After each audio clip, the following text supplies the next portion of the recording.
ఇప్పుడు ఆ అమ్మాయి కుటుంబం కూడా సమాజం కోసమే బతికింది. వాళ్ళేమీ వ్యాపారాలు చేసుకుంటానో ఇంకొకటి చేసుకుంటానో పిల్లని పక్కన పెట్టిన వాళ్ళు కాదు. వాళ్ళు నమ్మిన సిద్ధాంతం మంచిదా చెడ్డదా అనేది డిబేట్ కాదు. వాళ్ళు ఒక సిద్ధాంతం కోసం బతికారు, ఒక ఆశయం కోసం బతికారు.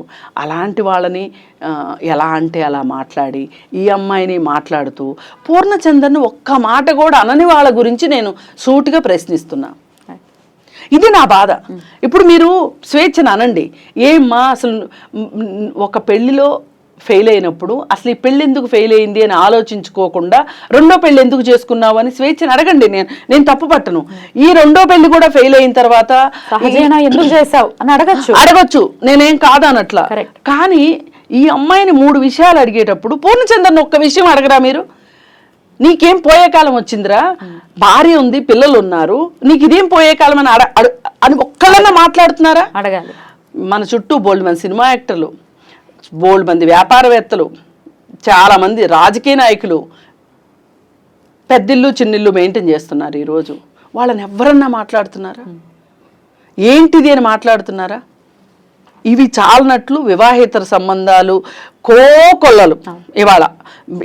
ఇందులో ఆడవాళ్ళకి మినహాయింపు లేదు, మగవాళ్ళకి మినహాయింపు లేదు. ఇద్దరు కలిస్తేనే కదా అయ్యేది. అందుకని మినహాయింపు లేదు. నేను ఆ విషయంలో కూడా నేనేం మాట్లాడటల్లా. కానీ ఒక్కటి ఎవరైనా గుర్తుపెట్టుకోవాల్సింది, ఏకకాలంలో 2 కుటుంబాలని ఒక మగవాడు నడపగలడు కానీ ఏకకాలంలో 2 కుటుంబాలని ఏ స్త్రీ నడపలేదు. ఈ భర్తకి ఒక 8 గంటలు, ఆ భర్తకు ఒక 8 గంటలు, ఒక 8 గంటల ఆఫీసు ఇవ్వగలిగే మహిళల్ని మీరు ఎక్కడన్నా చూసారా? వినలేదు, చూడలేదు. ఇలా చేసిన మగవాళ్ళని అయితే మీరు చూసారా లేదా? చూశారు. అందుకని ఎవరు ఎక్కువ తప్పులు చేస్తున్నారు సమాజంలో? సమాజం ఎవరిని ఎక్కువ వెనకేసుకొస్తుంది? ఎవరిని సపోర్ట్? ఎందుకు ఈ గుడ్డితనం మనకి? ఈ చెవిటితనము, ఈ గుడ్డితనము ఎందుకు? కళ్ళు చెవులు పనిచేయకుండా నోరు మాత్రమే పనిచేస్తుంది మనకి. ఎందుకు ఇంత? రైట్. అయితే ఇదే నేను ఇప్పుడు ఈ టాపిక్ తీసుకోవడానికి గల కారణం ఏమిటి అంటే, మనం ఇందాక అనుకున్నట్టుగా ప్రతి మనిషికి ఇట్లాంటి ఫేజ్ ఒకటి వస్తుంది, వద్దు ఈ జీవితం అనే ఫేజ్ వస్తుంది. ఇవన్నీ బయటకు వచ్చి మీడియాలో ఇంత పెద్ద వైరల్ అయిన ఈ టాపిక్స్ ఎంతో కొంత మనకి ఏదో ఒకటి నేర్పించగలగాలి. అవును, ఖచ్చితంగా. ఆ పాయింట్ ని మిమ్మల్ని అడగదలుచుకున్నాను. అట్లా నాకొద్దు ఈ జీవితం అని అనుకునే థాట్ ప్రాసెస్ లో ఉన్న వాళ్ళకి ఈ స్టోరీ ఎటువంటి గుణపాఠం అవుతుంది, తర్వాత ఫ్యామిలీ ఎటువంటి కాన్సిక్వెన్సెస్ ని ఫేస్ చేస్తుంది, ఈ విషయం కూడా ఒక్కసారి చెప్పండి. ఒక్కటండి, క్షేమం ఏంటి అంటే, క్షేమకరమైన విషయం ఏంటి అంటే ఎక్కువ సంబంధాల్లోకి వెళ్ళకపోవటం, వైవాహిక సంబంధాల్లోకి. ఇప్పుడు ఈరోజు కొంచెం ఎక్కువనే పెళ్ళిళ్ళు ఫెయిల్ అవుతున్నాయి, విడాకులు అవుతున్నాయి, మళ్ళీ రెండో పెళ్ళి అవుతుంది. ఒకప్పుడు భార్యని కొట్టే వ్యక్తి భార్య ఆత్మహత్య చేసుకుంటేనో లేకపోతే విడాకులు ఇచ్చేస్తేనో రెండో పెళ్లి చేసుకుంటే రెండో భార్య విషయంలో చాలా జాగ్రత్త వహించేవాడు. అవునా? అయ్యో, రెండో భార్యను అపురూపంగా చూసుకునేవాళ్ళు. ఎందుకంటే ఈ భార్య కూడా వెళ్ళిపోతేనో చనిపోతేనే ఎట్లా అని చెప్పి రెండో భార్యని చాలా ముద్దు చేసి, అంటే వాళ్ళలో చాలా ట్రాన్స్ఫర్మేషన్ వచ్చేసేది మగవాళ్ళల్లో. ఆడవాళ్ళు కూడా ఒక పెళ్లి తర్వాత రెండో పెళ్లి చేసుకోవాల్సి వస్తే చాలా ఆలోచించి, పిల్లలు ఉంటే ఒక రకంగా, పిల్లలు లేకుంటే ఒక రకంగా ఇలా ఆలోచించేవాళ్ళు. ఇప్పుడు కొంచెం ఆ ఆలోచన లోపించిందనే చెప్పొచ్చు. మనము ఏదైనా ఒక ఎదురు దెబ్బ తగిలిందండి మన కాలుకి, సాఫీగా నడవలేకపోతున్నాము, ఒక ఎదురు దెబ్బ తగిలింది, కాలుకి దెబ్బ తగిలింది, ఒక్క క్షణం ఆగి ఈ కాలుకి ఏమైందో చూసుకుంటామా లేదా? డెఫినెట్లీ. అలాగే మన జీవితంలో కూడా ఏదైనా ఒక గాయం జరిగితే, ఒక ఘటన జరిగితే ఆగి ఆలోచించాలి. ఈ విషయంలో నా వైపు నుంచి ఏం జరిగింది, ఎదురు వాళ్ళ వైపు నుంచి ఏం జరిగింది, నేనేమి మార్చుకుని ఉంటే బాగుండేది, ఎదురు వాళ్ళ వైపు నుంచి నేను ఏమి ఆశించాను అనే ఒక ఇంట్రాస్పెక్షన్ అంటారు, అంతర్మథనం జరగాలి. జరిగినప్పుడు అసలు మనము పెళ్ళికి పనికొచ్చే మెటీరియల్ అవునా కాదా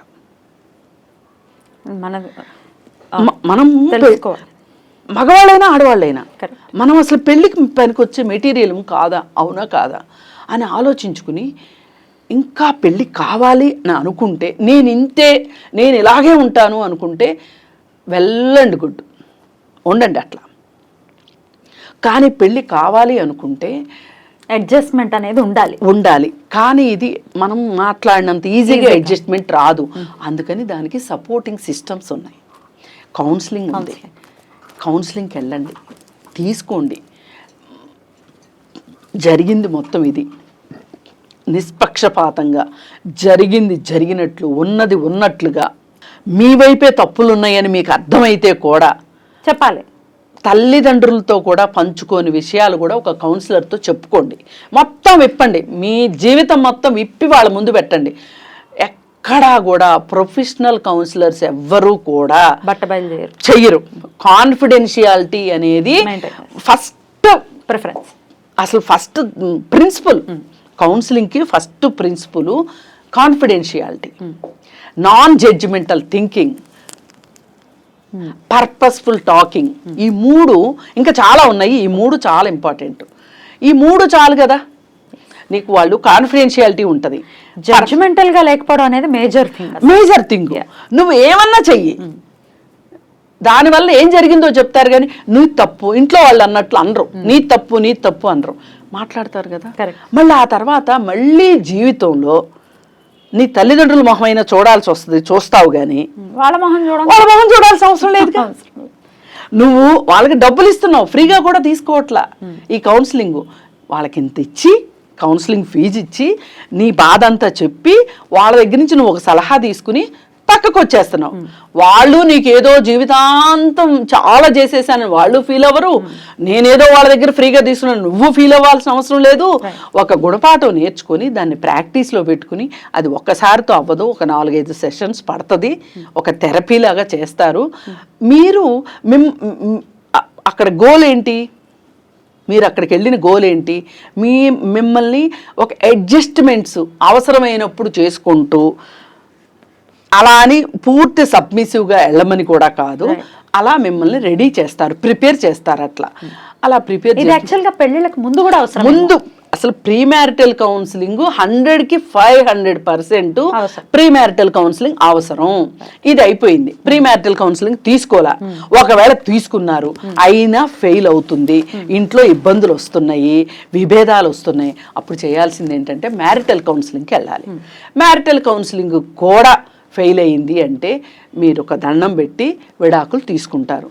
మళ్ళీ జీవితం, మళ్ళీ పెళ్ళి స్టార్ట్ చెయ్యాలి, ఒక రిలేషన్షిప్ బిల్డప్ చేసుకోవాలి అంటే మీరు అంతర్మదనం చేసుకుని మార్చుకోవడానికి, మిమ్మల్ని మీరు మార్చుకుని, మీరు ఒక వ్యక్తితో జీవనం కొనసాగించడానికి కావలసిన నైపుణ్యాలని మీరు పెంచుకోవాలి. ఇలా చేస్తే ఏ పేచీ ఉండదు. ఇలా చేయనప్పుడు ఏమవుతుంది అంటే పదే నేను ఫెయిల్ అవుతున్నాను అనేది ఒక ఆత్మ న్యూనతకి గురవుతుంది. ఇది స్వేచ్ఛన, ఇంకో అమ్మాయి ఎవరన్నా కానివ్వండి, గురవుతారు. సూసైడ్ ఒకటే ఆన్సర్ అవ్వదు. ఫ్యామిలీ అంటే వీళ్ళు ఒక థెరపీలో ఉంటేనండి సూసైడ్ చేసుకోరు. అంటే వీళ్ళకి వాళ్ళు గైడ్ చేస్తారు మిమ్మల్ని. అది అసలు నేనేంటి, నా తెలివేంటి, నాకు ఒకళ్ళు కౌన్సిలింగ్ చెయ్యాలా అనుకునే వాళ్ళని ఎవ్వరూ ఏమీ చేయలేరు, మార్చలేరు. వాళ్ళ జీవితాలు అంతే. వాళ్ళు బెటర్ ఏంటి అంటే అమ్మాయి అయినా అబ్బాయి అయినా ఇంకొకరి జీవితాల జోలికి వెళ్ళకోకుండా వాళ్ళ జీవితం వాళ్ళు కొనసాగించి వాళ్ళ లైఫ్లో వాళ్ళకున్న కమిట్మెంట్స్ ఏంటో క్లియర్ చేసేసుకుని అది బెస్ట్. కానప్పుడు మిమ్మల్ని మీరు మార్చుకోకుండా, మిమ్మల్ని మీరు సంస్కరించుకోకుండా ఇంకా బంధనాలు పెంచుకుంటా వెళ్తే మీరు ఇబ్బంది పడి, వాళ్ళని ఇబ్బంది పెట్టి, వాళ్ళు ఇబ్బంది పడి, మీరు ఇబ్బంది పడి, దీనికన్నా అసలు నన్ను అడిగితే అదేదో సినిమాలో పాఠం చూసి సోలో బతికే సోబ్రతం లాగా చాలా హ్యాపీగా ఉంటుందండి. అసలు మనము ఒంటరితనంలో ఉన్నామా, ఏకాంతంలో ఉన్నామా అనే ఆ 2 మాటలకి సరైన డెఫినేషన్ కనుక మనం తెలుసుకోగలిగితే, ఏకాంతం అంత అదృష్టం ఇంకొకటి లేదు నా దృష్టిలో. అవసరాన్ని బట్టి ఏకాంతం అనేది పాజిటివ్నెస్, ఒంటరితనము అనేది నెగటివ్. అందుకని నేను ఒంటరిగా ఉన్నాను అనుకోవద్దు, ఏకాంతంగా ఉన్నాను అని. ఏకాంతంలో ఇంకొక మనకు సౌలభ్యం ఏంటంటే మనతో మనం మాట్లాడుకుంటాం. మనతో మనం ఉంటాం. మనతో మనం ఉంటాం. మనలో ఉన్న అద్భుతమైన విషయాలు మనకు తెలుస్తాయి, అలాగే మార్చుకోవాల్సిన విషయాలు మనకు అర్థమవుతాయి. తద్వారా మనం ఒక పరిపూర్ణమైన మానవులుగా అవుతాం. ఒక మనిషిగా ఉండటం గొప్పండి. ఆడ మనిషా మగ మనిషా కాదు, ఒక మనిషిగా సమాజంలో ఉండటం చాలా చాలా అవసరం.